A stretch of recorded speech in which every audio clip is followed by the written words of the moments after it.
Hey, how's everybody doing today? It's Jamie MacDonald, back with another little follow-up to the previous video that I did that was just a brief rundown answering some questions that I've had from some other people. I had a few more people chime in saying that they wanted a few more things to be discussed or covered in future videos, so here it is. We're in the future now.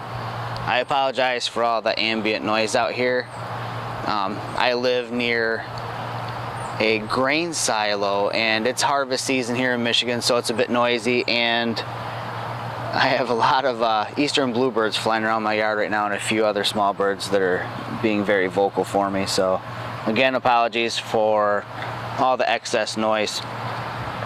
I just happen to like working out in my yard. Normally it's pretty peaceful. So let's get down to a few of the things that I had questions asked about. A lot of people have been asking me specifically about the new Imzuiko 12 to 40 millimeter f2.8. I will be the first person to tell you that I am a dyed-in-the-wool Imzuiko prime shooter. Once I got a hold of all of the primes, I decided there's no point, for the most part, for me to have anything that zoomed, except for maybe the 75 to 300 for wildlife. I love the primes that much. And then I got this lens, and now it's kind of changed the way I think about short zooms. This lens is phenomenal. Color reproduction, clarity of the images I'm producing with this lens just consistently blow me away. So you'll probably hear me talk a lot about this lens instead of, say, the 12 millimeter or the 45 or the 17. I love this lens. So with that said, I had somebody specifically ask me about this lens, if I can keep from dropping my camera here, whether or not I could assign the function button on the lens, because this lens has a function button. They wanted to know if I could assign that function button to focus peaking, and I'll tell you what, let's find out together, because I have no idea whether you can or not. So let me turn on the display here. Let this lens catch focus here. Here we go. Alright. So let's jump into the menu here, and we'll go down, start assigning some functions to the buttons. So, oh, sorry. Pay attention, Jamie. Button function, here we go. Alright. So there's the lens function section where we can assign what we want that button to do. So, oh, good grief. Totally not with it today. Again, apologies. I'm kind of, it's been a long week for me. There we go. Alright. So we'll scroll through some of the assignments that we can give this.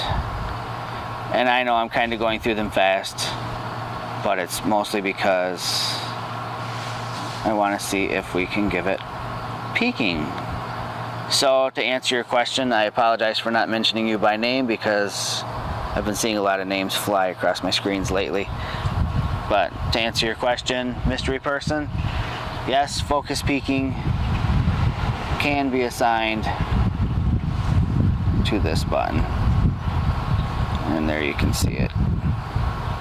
Oh, there we go. So anyways, yeah, focus peaking can be assigned to that button. Somebody else asked me about the magnification on this lens, how well it can focus closely. I think that some of the spec sheets are saying that it's got 0.3x magnification or something like that. I'm not a tech specs kind of person most of the time, to be honest with you. So they wanted to know if that was the same as the 1 to 3 focusing that the 12 to 50 does. And I really couldn't tell you, but I can tell you that it does focus really closely. I mean, my lens element here is probably, I'm estimating, 3 inches away from this tripod plate here, and I have no problem focusing on it. I'm less than 3 inches away. I'm probably 2 inches away now. Is it a macro lens? No, but it does allow for some really close focusing. Would I shoot this jumping spider down here with it? Nope, I just scared him away. So no, I wouldn't shoot the jumping spider with it. So close focusing, yes, it can do that. Dedicated macro, not quite a dedicated macro.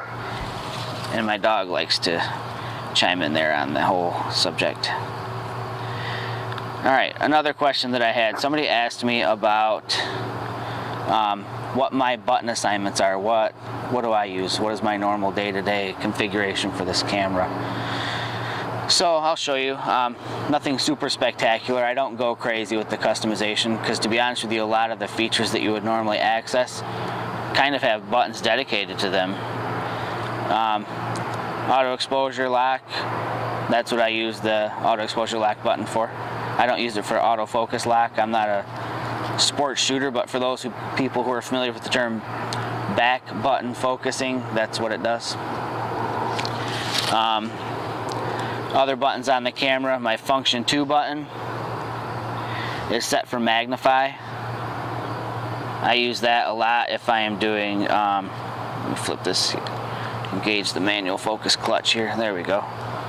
So if I'm doing any kind of legacy glass, I will use the magnify for focus. So function 2 for me is focus. We've got buttons up here in the front next to the lens mount. There we go. So the top button is dimpled in, the bottom button is dimpled out, so one is concave, the other one's convex. The top button for me, here, there we go. So now I'm recording video, real smart. All right, so the top button for me, I have set up to jump through ISO. And the bottom button is for peaking. So that's my button configuration. Like I said, it's nothing massively super cool or fancy. We do have the selector switch here like you'd find on the Pen EP5. So we can toggle down through that, and now the buttons have new assignments, except in my case, I keep them exactly the same, because in all honesty, those are the most frequently accessed things for me that would require a button push. And the other things that I would normally like to flip through really quickly, like how I'm metering and my autofocus mode, those have this dedicated button here. So with all the customizability in this, I really don't have to do a whole lot because a lot of the stuff I use, again, is built right into the way it works. So hopefully that answers some more of the questions that I've been getting from people. Again, I'd appreciate it if you keep shooting questions my way. For those who had any questions about the 12 to 40, lens hood is included, just so you know. I know that seems to be the biggest gripe people have about lenses right now. The Mzuiko's not coming with a lens hood, and I can feel your pain. I understand it.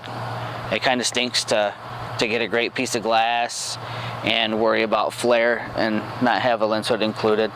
There are a lot of cheap alternatives on Amazon and eBay or whatever, and to be perfectly honest with you, I've picked up several of them.